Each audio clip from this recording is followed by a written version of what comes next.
Assalamualaikum warahmatullahi wabarakatuh. Bertemu kembali di Insanak Podcast. Saya Cici Damayanti, host di Insanak Podcast, dan kali ini saya tidak sendiri bersama rekan saya, Bang Rudi. Nah, pada episode kali ini Bang Rudi, kita akan membahas terkait pengawasan pemilu 2024 ya Bang Rudi. Siap. Yang mana pada episode kemarin kita sudah membahas tentang Persiapan pemilu di Kecamatan Tebas oleh ya, PPK oleh Tebas. PPK Tebas ya. Nah, jadi pada kali ini kita sudah menghadirkan nih narasumber yang berkompeten di bidangnya, yaitu dari Panwascam Tebas. Ya. Jadi mungkin dari kawan-kawan Panwascam, Panwaslu atau gimana sebutan yang lebih enaknya, bisa menceritakan siapa-siapa sih komisioner kah atau apa biasanya? Komisioner di Panwas untuk Kecamatan Tebas. Mungkin bisa diceritakan siapa-siapa pengurusnya. Asih Kak Cici, Bang Rudi, Assalamualaikum warahmatullahi wabarakatuh. Waalaikumsalam warahmatullahi wabarakatuh. Jadi kita terima kasih pamit-pamit kan udah diundang di acara Insanak Podcast. Nah, studionya luar biasa. Kasih di Jakarta rasanya. Masya Allah. Sangat-sangat profesional rasanya kan. Luar biasa. Mudah-mudahannya semakin maju dan berkembang lah Insanak Podcast. Amin. Jadi mungkin kita perkenalkan diri dulu. Saya Ariska, Ketua Panwaslu Kecamatan Tebas. Nah, jadi kebetulan sekarang di acara itu berdua. Kawan saya Pak Denny Sulaiman, SE. Beliau juga anggota Panwaslu Kecamatan Tebas, divisi penyelesaian sengketa, penanganan pelanggaran dan penyelesaian sengketa. Lebih lengkapnya. Lebih lengkapnya ya. Koreksi sedikit. Jadi kita di Panwaslu Kecamatan Tebas ada komisionernya ada 3 orang.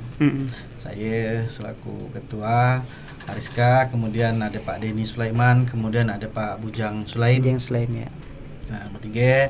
Nah, sekretariat kita ada di depan SMA 1 Tebas, pasnya di depan SMA 1 Tebas. Jalan masuknya tuh lewat samping kantor camat. Nah, ada kantor camat. Kemudian kita di kantor ya ada totalnya ada 10 orang. Jadi kita 3 orang, kemudian ada sekretariat. Nah, sekretariat, kepala sekretariat, kemudian ada bendahara, ada 2 orang PNS, kemudian dibantu oleh 3 orang staf administrasi dan 2 orang pramusaji dan sapam. Jadi total ada 10 orang. Itu di tingkat kecamatannya. Nah, untuk di desanya kita setiap desa artinya ada 23 desa, maka ada 23 pengawas kelurahan desa sekecamatan Tebas. Ya. Jadi kalau bicara latar belakang masing-masing dari komisioner kan nih. Kalau tidak salah Bang Rizka itu dulu suah di PPK. Suah di PPK, mungkin bisa ceritakan ngapa lalu pindah dari PPK ke Panwas, apa yang melatar belakangnya?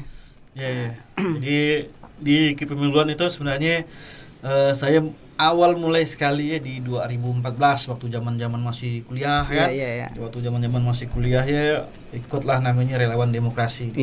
Pas kemudian setelah kuliah 2018 bergabunglah menjadi penyelenggara di tingkat kecamatan di PPK. Kebetulan sama-sama dengan Bang Rudi juga. Bang Rudi dulu kan anggota PPK juga. Jadi sama-sama. Nah, 2018, 2019 sebagai waktu ya pemilihan legislatif. Ya, saya di PPK. Kemudian di 2022 akhir 2022 atau di November 2022 ya kan memang sudah bergabung dengan Panwaslu Kecamatan Tebas. Nah, Panwaslu Kecamatan Tebas.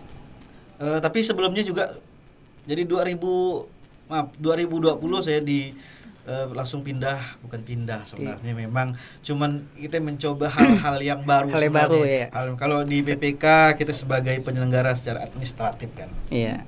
Nah, kalau di Panwas lu itu memang kita mengawasi bukan hanya kerja-kerja di PPK atau di kawan-kawan di jajaran di KPU di tingkat kecamatan sampai ke desa. Nah, tapi juga kita mengawasi proses langsung terkait mungkin kampanye atau dan nah, artinya pengawasan lah. Yeah. Nah, kalau di PPK dulu kita memang mengurus hal-hal yang sifatnya administratif, data pemilih dan lain sebagainya gitu. Oke. Kalau Bang Denny, karena Bang Denny itu kan orang baru nampaknya tuh. Bahasanya tadi apa? Bahasa B katanya ya. Bahasa plat B. Batavia. Mungkin jelaskan Bang nih latar belakang Bang Denny dulunya di mana sehingga bisa bergabung di Panwaslu Kecamatan Tebas nih. Ya baik, terima kasih. Assalamualaikum warahmatullahi wabarakatuh. Waalaikumsalam warahmatullahi wabarakatuh. Terima kasih kepada Kak Cici dan juga Bang Rudi atas undangannya. Jadi memang saya mungkin secara singkat terkait kepemiluan ini karena memang cukup familiar juga waktu itu sebenarnya terinspirasi dari kegiatan orang tua.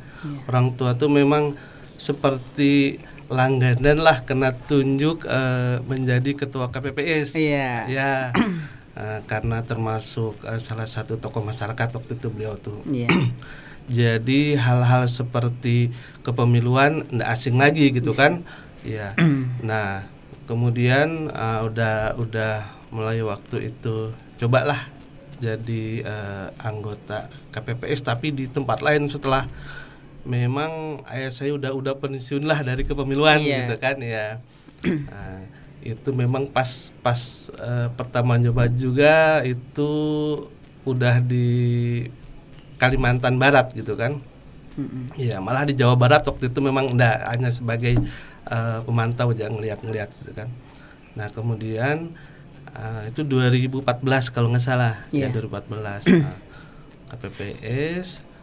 Setelah itu tapi karena kesibukan kerjaan yang memang waktu itu ada rekrutmen tidak ikut, akhirnya mencoba kemarin di sela-sela memang agak santai kerjaan jeda ikut menjadi Panwas, ada rekrutmen alhamdulillah kena amanah gitu ya menjadi Panwas begitu.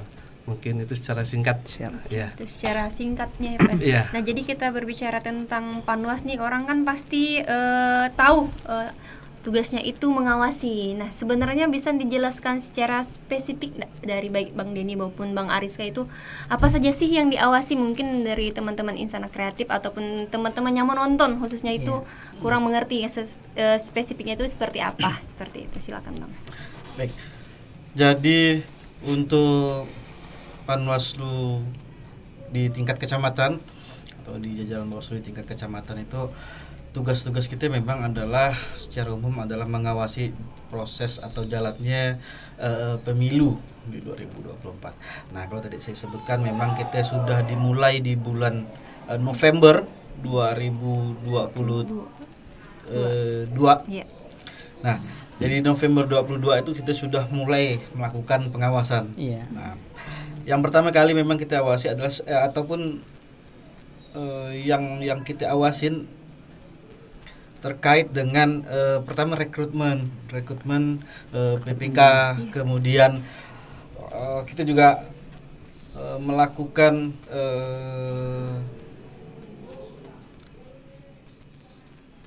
verifikasi partai politik. Jadi verifikasi parpol, kemudian verifikasi bakal calon DPD. Nah, jadi dari November 2023, nah sampai sekarang dan seluruh tahapan penyelenggaraan yang dilakukan oleh KPU di tingkat kecamatan mulai dari penyusunan DPT. Nah, penyusunan DPT kan panjang dari DPSHP sampailah sekarang ada DPT dan DPTB. Nah, DPTB atau daftar pemilih tambahan. Artinya ada mungkin masih ada yang belum terdata di DPT. Kemudian sekarang lah tahapan-tahapan untuk menambahkan Artinya yang tertinggal mungkin kawan-kawan penyelenggara di BPK mungkin tertinggal pada saat mendata. Nah, ini masih bisa untuk di input atau dimasukkan lagi gitu. Ataupun ada kawan-kawan atau ada masyarakat yang pindah wilayah dan lain sebagainya. Nah, itu salah satu yang kita awasi terkait dengan tahapan penyusunan DPT. Nah, selain itu juga kita mengawasi sekarang tuh karena kita podcastnya kan sekarang tanggal 28. Nah, kebetulan tanggal 28 November itu adalah dimulainya hari pertama tahapan kampanye. Nah, tahapan kampanye sampailah nanti pada tanggal 10 Februari. Artinya ada 75 hari untuk melakukan tahapan kampanye. Mungkin ya. Sekarang Bang Denny, dalam pelaksanaan tugas pengawasan di lapangan, mungkin dari beberapa yang disampaikan tadi oleh Bang RSK, tentunya ada beberapa hambatan yang dirasakan lah oleh Panwaslu, mungkin atau Panwas yang ada di tingkat desa. Mungkin bisa menjelaskan ini apa saja hambatan itu gitu. Baik, terima kasih. Jadi memang selama ini yang dirasakan gitu ya. Memang pertama itu karena lokasi Kecamatan Tebas ini begitu luas ya. Ada 23 desa. Kemudian di satu sisi pengawas kami ini kan dibatasin untuk satu desa tuh ya, satu orang, hanya satu berbeda orang, ya dengan tingkat penyelenggara yang dari KPU. Ada PPS. Kalau banyak. PPS kan ada 3. Nah, kami hanya 1. Itu jadi bisa dibayangkan lah sama kita semua terkait pengawasan yang lokasi wilayah kita luas, tapi memang jumlah SDM yang terbatas begitu kan itu mungkin. Yang kedua itu memang ini lebih ke mungkin juga di satu sisi tantangan gitu ya. Ada beberapa mungkin masyarakat kita yang masih kurang tahulah pentingnya gitu kan partisipasi di kepemiluan. Termasuk apalagi ke tingkat lagi pengawasan di sana. Jadi di sana kawan kita pun Panwas Desa yang namanya PKD. Nah, kalau kami kan PKD namanya. Itu memang diharapkan dituntut untuk paham juga terkait memang apa yang harus dilakukan, tugas, kewenangan, kewajiban sebagai PKD itu harus tahu gitu kan. Makanya diantaranya memang harus rajin juga baca-baca peraturan lah gitu ya. Undang-undang desa, undang-undang kepemiluan, kemudian Perbawaslunya juga harus tahu PKPU juga seperti itu. Jangan sampai nanti ketika di lapangan ditanya sama masyarakat bingung begitu kan ya untuk menjelaskan seperti itu.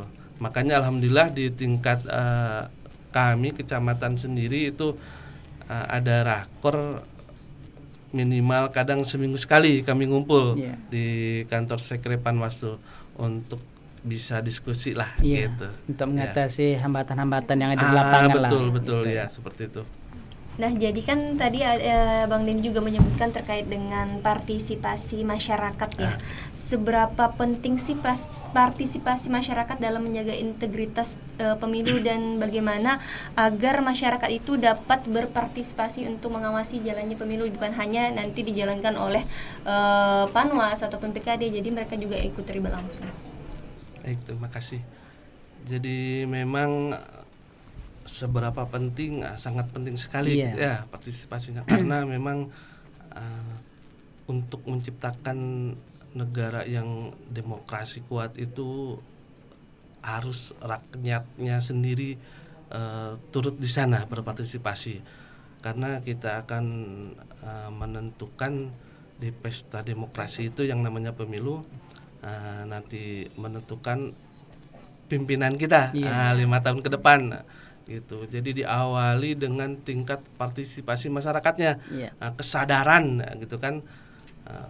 Jadi di sana masyarakat sendiri harus sadar terkait pentingnya dia berpartisipasi menggunakan hak pilihnya di nanti hari haknya 14 Februari 2024 nanti gitu. Jadi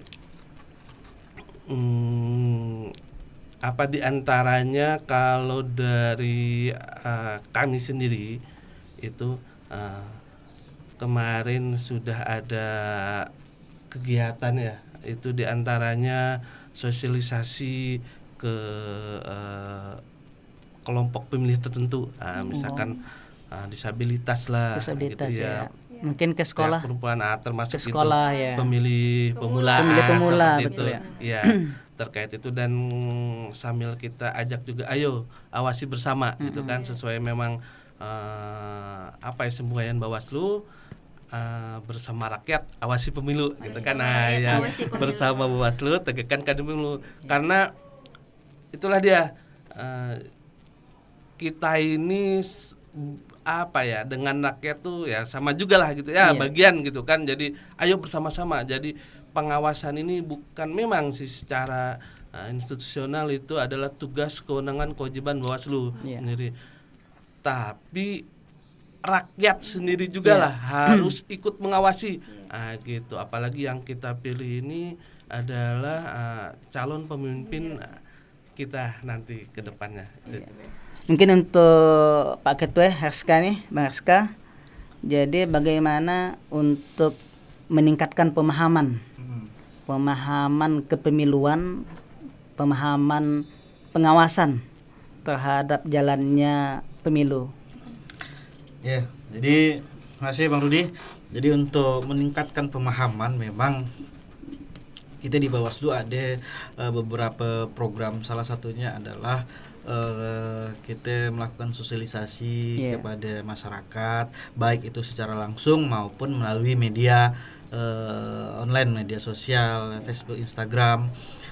Kemudian kita mengadakan sosialisasi langsung, tadi juga disebutkan oleh Bang Denny tadi. Kita ada sosialisasi ke pemilih pemula, kepada pemilih perempuan, kemudian ke pemilih disabilitas. Nah, sosialisasi ini terkait dengan apa saja yang mungkin pertama mereka ini bisa mengawasi di tahapan apa. Nah, yang jelas kita sampaikan apa saja tahapan-tahapan di kepemiluan terkait dengan tadi di DPT, kemudian tahapan kampanye. Nah, kita sampaikan bahwa masyarakat juga ataupun masyarakat ini bisa ikut serta dalam proses pengawasan, bukan hanya ada di Panwaslu kecamatan aja. Tugasnya bukan hanya di kita sebagai Panwas kecamatan untuk mengawasinya, tapi masyarakat bisa juga ikut turut serta.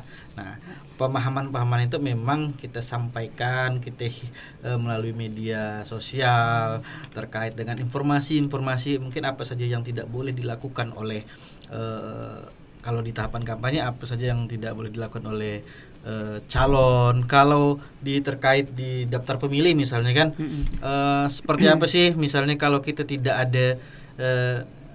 didata oleh PPS atau dari PPK, tidak mendata, kemana kita harus mengadu. Nah, seperti itu kan. Kalau di kecamatan dan di desa, kalau kecamatan kita 3 orang, di desa cuma ada 1 orang. Nah, akan sulit kalau hanya kita yang mengawasinya, ataupun akan sulit kalau hanya kita yang mencari siapa yang belum terdaftar. Tapi kalau sudah masyarakat yang menyampaikan, nah ini akan lebih mudah. Nah, seperti mungkin itu sih yang menjadi tugas-tugas kita juga gitu. Oke, itu menjadi bukan hanya tugas dari Panwas ya, jadi juga tugas semua masyarakat, elemen masyarakat ada. Betul. Nah, jadi kan tadi Abun juga menyebutkan bahwa kepada siapa sih masyarakat harus mengadu. Ada nggak misalnya tempat atau lokasi di mana sih benar masyarakat tadi mau mengadu? Takutnya apakah harus datang ke PKD-nya aja atau apakah ada lokasi khusus untuk mereka mengadu atau melaporkan hasil pengawasan yang mereka dapatkan? Baik. Kalau sekarang di tahapan kampanye, artinya pengawasan ataupun temuan-temuan dari masyarakat, nah bisa melaporkannya ke Panwaslu Kecamatan Tebas, bisa langsung datang ke sekretariat kita di Tebas atau di pas depan SMA Negeri 1 Tebas itu.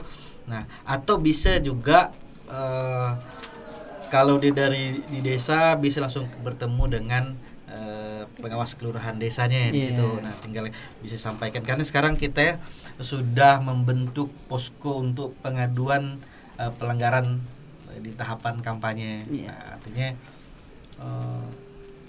masyarakat kita sangat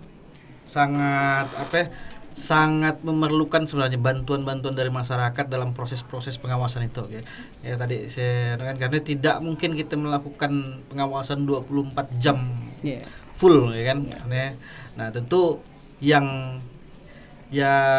masyarakat juga bisa langsung, nah, kalau ada temuan segala macam silahkan langsung datang diadukan, nanti kita terima, kita proses apa yang menjadi laporan atau temuan-temuan dari masyarakat. Iya. Kita kembali ke terkait pemilih pemula tadi, Rizka. Tadi kita upaya-upaya dari Panwaslu ini kan udah ada yang sosialisasi ke sekolah-sekolah sebagai pemilih pemula gitu kan. Kalau ke sekolah kita belum, Bang Rudi. Belum ya? Kita mengumpulkan mereka di satu tempat. Jadi memang kita undang untuk datang di kegiatan sosialisasi. Satu forum memang. Iya. Mungkin dari Panwaslu ada inisiatif khusus mungkin bagaimana nanti pemilih pemula kita supaya meningkatlah partisipasi pemilihnya. Jangan sampai apatis terhadap pemilu dengan berita-berita yang mungkin banyak berita-berita hoax di luar sana. Mungkin ada trik khusus gitu. Ya, kalau trik khusus sebenarnya memang kita di jajaran di tingkat kecamatan memang ranahnya pada tingkat sosialisasi, betul. Jadi kita rutin melakukan sosialisasi, baik itu karena kalau kita membuat sebuah kegiatan sosialisasi misalnya kan kita mengundang perwakilan OSIS, kemudian ada perwakilan pemuda, nah yang memang pada dasarnya dia punya basis massa yang ramai, artinya di circle di perkumpulan mereka itu dia punya kawan-kawan yang mungkin bisa setelah kita lakukan sosialisasi mereka sampaikan kepada teman-temannya atau kawan-kawannya. Nah, begitu juga kalau di perempuan kan kita juga sosialisasi ke kawan-kawan yang di perempuan, kita sampaikan bahwa perempuan juga punya kekuatan dalam pengawasan itu. Nah, jadi karena salah satu jumlah, kalau kita melihat dari jumlah pemilih laki-laki dan perempuan itu hampir sama kan, hampir sama jumlah pemilihnya. Nah, maka kalau kita undang kawan-kawan yang mewakili pemuda atau mewakili perempuan dan juga kawan-kawan yang disabilitas gitu. Kalau terkait dengan disabilitas mungkin kita menyampaikan tentang hak-hak mereka. Hak-hak mereka yang bisa mereka dapatkan pada saat misalnya terkait dengan fasilitas penunjang pada saat di TPS. Nah, seperti itu. Nah, itu yang kita lakukan sosialisasi kepada kawan-kawan di disabilitas. Itu sih, Bang Rudi. Nah, untuk sekarang kan kita sudah memasuki tahapan kampanye yang mana sekarang juga sedang gencar-gencarnya di media sosial. Dan tentunya ini tidak terlepas dari isu-isu misalnya berita-berita yang tidak benar atau berita hoax. Nah, bagaimana ataupun apa tindakan dari Panwas terkait dengan hal tersebut? Baik, terima kasih. Jadi memang menyikapi kita terkait disinformasi ya. Karena sebenarnya kan pengertian disinformasi ini lebih ke mengarah dia memang sengaja dibikin gitu kan, lain dengan misinformasi gitu kan. Jadi memang ini udah semacam udah direncanakan, biasanya memang oleh pihak tertentu, baik itu kubu tertentu juga dengan oknumnya lah gitu ya, nantinya menimbulkan hasutan atau apalah sehingga nanti menjatuhkan dan menguntungkan ke salah satu pihak gitu kan. Nah itu dia memang sengaja gitu kan. Nah di sini memang perlunya sosialisasi juga terkait memang bahayanya disinformasi, hoax kayak gimana. Di sana sosialisasi. Kemudian di samping itu juga kita kasih beberapa solusi gitu kan. Di antaranya apa? Pertama seperti cek dulu gitu lah. Gitu, cek recheck apapun yang kita baca itu perlu kita lihat lagi sumber berita itu dari mana gitu kan. Kembali. Betul. Ya, jangan sebelum sharing. Betul. Sharing. Kita harus filternya kita ini kuat gitu. Apalagi anak-anak muda, pemilih muda tuh, pemilih pemula itu rentan gitu. Jadi kita siapkan gitu. Apalagi dari kalau yang saya tahu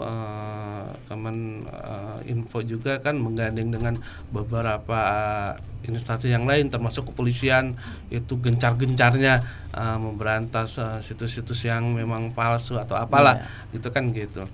Jadi selalu cek-recek keaslian sumber berita seperti itu. Kedua juga memang harus tahu siapa yang akan nanti kita pilih tuh gitu dari capresnya. Kita juga pernah Bang dapat aduan gitu, bukan aduan tapi ada di grup-grup WA di desa kan, salah satu desa itu. Jadi ada informasi poster mengenai Bawaslu yang melarang RW, RT untuk terlibat dalam berkampanye dan prioritas. Nah, itu kan memang kalau sepintas dilihat memang sepertinya karena memakai logo Bawaslu, menggunakan undang-undang yang memang undang-undang terkait dengan pemilu kan 2017. Tapi ada yang ditambahkannya gitu. Misalnya yang tidak boleh ikut kampanye kan misalnya ASN, TNI Polri, namun ditambahkannya perangkat desa misalkan, desa, Kades. Nah, setelah itu ditambahkan lagi RT, RW, ketua lingkungan. Nah, sampai di situ. Tapi saya sampaikan bahwa untuk yang tidak boleh terlibat itu hanya sampai di kepala dusun. Nah, RT, RW, ketua lingkungan atau apa namanya itu diperbolehkan masih. Itu salah satu disinformasi atau misinformasi betul. Jadi informasi hoax lah yang kita dapatkan gitu. Informasi yang sebagian benar dan sebagian salah. Sebagian salah. Tambahan juga kalau dari Bawaslu sendiri itu sudah meluncurkan memang situs yang resmi terkait untuk penangkalan hoax gitu ya. Disinformasi itu boleh silahkan nanti kawan-kawan buka itu Jarimu Awasi Pemilu di Google tuh nanti keluar itu forum diskusi termasuk berita-berita yang hoax yang tidak benar terkait kepemiluan di sana ada. Itu memang yang launchingnya resmi langsung dari Bawaslu seperti itu. Nah itu kan tadi langkah-langkah agar tidak termakan dengan isu-isu hoax ataupun disinformasi. Nah sekarang kan sudah masa tahapan kampanye yang baik secara langsung juga. Apa sih sebenarnya yang diawasi oleh Panwas ataupun PKD ataupun nanti misalnya Panwas juga membutuhkan masyarakat yang untuk mengawasinya? Apa sih sebenarnya di tahapan kampanye ini apa ini? Oke, baik. Jadi, ini tahapan kampanye ini memang menjadi tahapan yang tahapan krusial. Tahapan krusial yang memang kalau yang kemarin tahapan DPT itu adalah kawan-kawan di PPK yang menyelesaikannya ataupun mengerjakannya. Nah, tapi sekarang di tahapan kampanye itu memang adalah menjadi bagian utuh dari pengawas pemilu karena ruh awal. Nah, ruh awal terbentuknya Bawaslu itu kan adalah bagaimana pemilu itu bisa berjalan adil. Nah, seperti makanya muncullah lembaga itu Bawaslu. Nah, kalau di tahapan kampanye itu banyak sebenarnya beberapa lah yang kita awasi, baik itu peserta pemilunya ataupun calon legislatif, juga calon DPD. Nah, dan juga kita mengawasi terkait dengan alat-alat peraga kampanye. Nah, yang digunakan, yang dipasang. Nah, kita kemarin baru mendapatkan titik-titik lokasi pemasangan alat peraga kampanye. Misalnya kan kalau di Kecamatan Tebas itu kan memang alat peraga kampanye itu dipasang atau diperbolehkan di sepanjang jalan. Di Kecamatan Tebas. Tapi ada terkecualinya, kecuali di depan gedung-gedung pemerintahan, fasilitas pendidikan, rumah ibadah, rumah sakit atau puskesmas, fasilitas kesehatan. Nah, itu yang tidak diperbolehkan untuk memasang spanduk. Jadi misal pasang spanduk atau baliho, ada caleg yang memasang spanduk atau baliho di depan sekolah. Itu kan memang tidak diperbolehkan. Nah, itu salah satu pengawasan kita di lapangan kan, kita mengawasi sudah benar atau tidak peserta pemilu atau caleg ini memasang spanduknya di mana. Nah, ini yang kita perhatikan. Kalau memang sudah benar, kadang-kadang ada yang sudah benar, sudah pasang di satu tempat yang sudah benar. Namun karena kita caleg ini kan ramai kan caleg kita. Nah, terkait yang pernah kita temui adalah sudah dipasang satu spanduk kemudian ditimpa lagi di depannya. Ya, jadi ada spanduk di belakangnya yang tidak kelihatan. Nah, yang seperti itu yang kita selesaikan permasalahan seperti itu, kita selesaikan bagaimana bisa sama-sama nampak ataupun sama-sama kelihatan. Jangan sampai ada konflik lah di antara peserta. Nah, itu kalau terkait dengan APK. Nah, kalau terkait kegiatan kampanye yang dilakukan, memang kalau kampanye itu minimal hal yang pertama itu yang harus ada adalah izin dari kepolisian. Dalam hal ini Polres Sambas. Jadi melalui Polres Sambas setelah mendapatkan surat tanda terima pemberitahuan kampanye atau STTP. Nah, setelah kita ketahui lokasi dan tempat kampanyenya, kemudian barulah kita masuk ke pengawasan materi kampanyenya. Nah, materi kampanye yang kita awasi mungkin terkait dengan permasalahan kampanye hitam, black campaign, atau mungkin saja juga pada saat pelaksanaan kampanye itu ada praktik money politik. Nah, transaksional, artinya ada jual beli dukungan atau suara di situ, dan itu salah satu yang kita awasi. Jadi kemudian ada juga terkait dengan yang tidak diperbolehkan untuk ikut berkampanye itu. Nah, tadi kan boleh diperbolehkan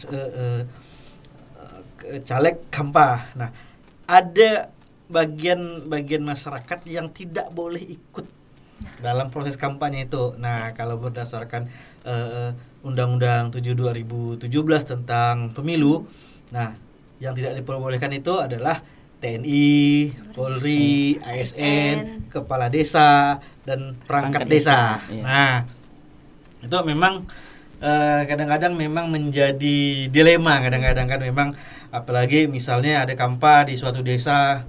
Nah, ada kepala desa yang hadir misalnya kan. Nah, bagaimana menyikapi hal itu?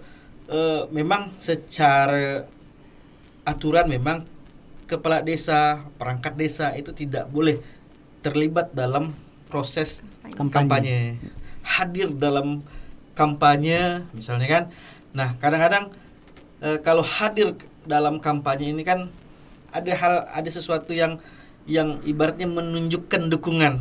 Nah, dan lebih baiknya tidak untuk menghadiri kegiatan-kegiatan yang memang tujuannya adalah mempromosikan atau memperkenalkan dirinya tadi, caleg-caleg tadi. Nah, itu juga kita sampaikan melalui media sosial kan, bahwa perangkat desa, kepala desa itu tidak boleh kita ikut berpolitik praktis atau tidak boleh ikut dalam kampanye. Jadi memang lumayan kerja ekstra sebenarnya gitu kan. Kerja ekstra, dan ya salah satu tidak nyamannya sebenarnya memang kalau kita sebut ada nyamannya, ada yang tidak nyaman sebenarnya memang. Tapi karena tadi itu memang menjadi tugas dan tanggung jawab kita sebagai pengawas pemilu di kecamatan, maka walaupun kita kenal dengan A, B, dan C misalnya kan, namun kalau terkait dengan pelanggaran-pelanggaran, maka kita yakinkan kepada kawan-kawan dan masyarakat bahwa kita akan bersikap netral dan adil. Nah, jadi ibaratnya kita tidak pandang bulu lah.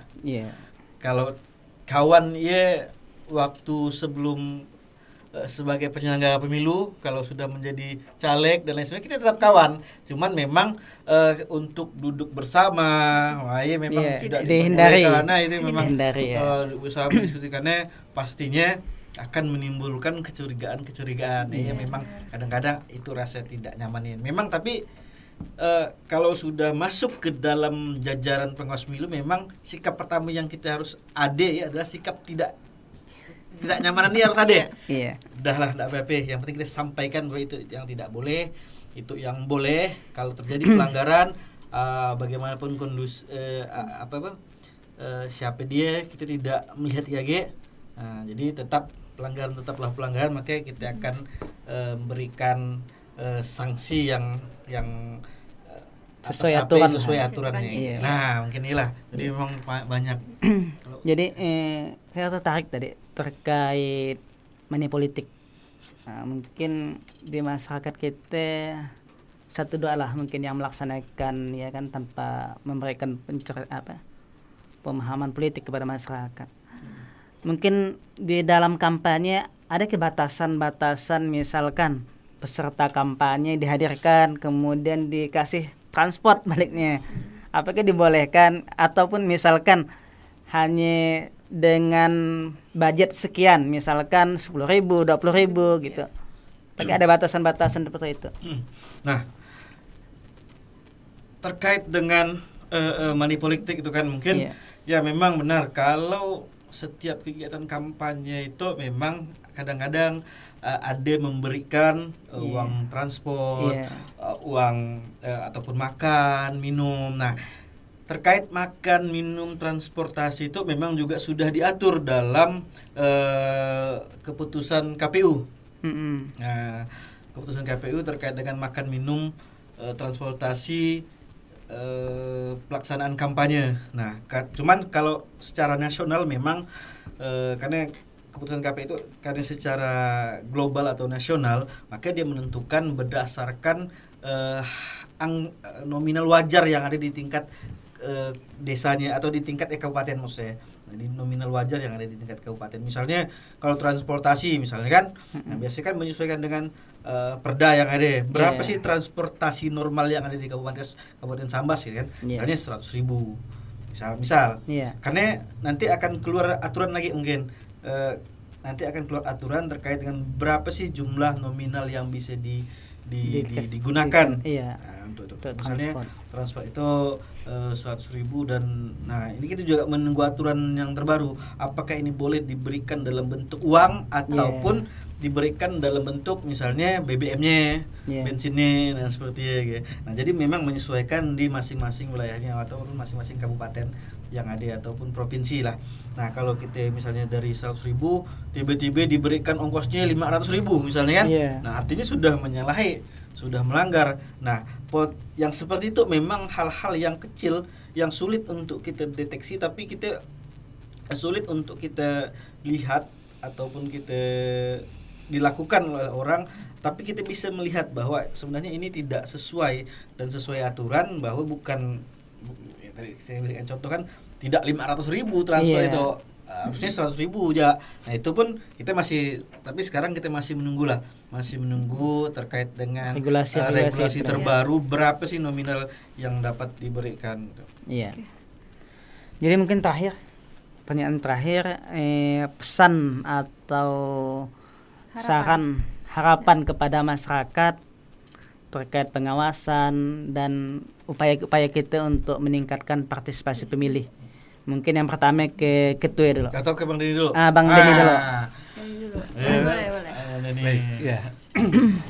Jadi memang pemilu ini kan pesta demokrasi rakyat ya. Namanya pesta ini kan penuh harusnya bahagia gitu kan. Nggak saling jahat-jahatin, marah-marahan gitu. Nah, jadi diharapkan nanti harapannya ini semua masyarakat warga negara yang memang sudah mempunyai hak pilih, gitu. Silahkan pas hari hanya datangi TPS, coblos sesuai hati nurani siapa capres pilihan terbaik, calon dewan terbaik yang bisa mewakili nanti untuk 5 tahun ke depan gitu kan. Pulang dari TPS pun awasi bareng-bareng tuh, gitu. Jangan sampai di sana nanti ada perolehan suara yang perhitungannya berbeda, seperti itu. Ayo bersama-sama awasi, termasuk nanti awasi juga jalannya roda pemerintahan 5 tahun ke depan, gitu. Jangan setelah jeblos udah seperti itu ya. Dan tetap harapannya ke depan yang paling penting itu pemilu ini bisa terlaksana dengan aman, damai gitu ya. Dan juga jujur, adil, berintegritas lah, seperti itu. Terima kasih. Mungkin Mariska. Ya, tadi kalau pemilu 2024 ini memang spesial kan, karena di 2024 kita melaksanakan 2 pemilihan yang berbeda, pemilihan umum dan pemilihan kepala daerah. Maka pesta di 2024 itu memang kita harus bergembira lah. Saya pikir kita harus bergembira, dan untuk masyarakat mari kita ikut terlibat aktif dalam proses-proses, baik itu proses pengawasan pemilu dan juga proses-proses dalam rangka mensukseskan pemilu di 2024. Dan kita sampaikan kembali dan kepada masyarakat seluruhnya bahwa kami di jajaran Bawaslu dan baik itu di tingkat kabupaten maupun di tingkat kecamatan yang ada di Kabupaten Sambas, dengan penuh integritas akan melaksanakan atau akan mengawal jalannya proses pemilu ini sampai nanti selesai. Terima kasih. Dengan adanya pengawasan yang telah dilakukan oleh Panwas Kecamatan Tebas, jadi semoga pemilu yang ada di Kecamatan Tebas berlangsung dengan aman dan damai. Bersama rakyat, awasi pemilu. Bersama Bawaslu, tegakkan keadilan pemilu.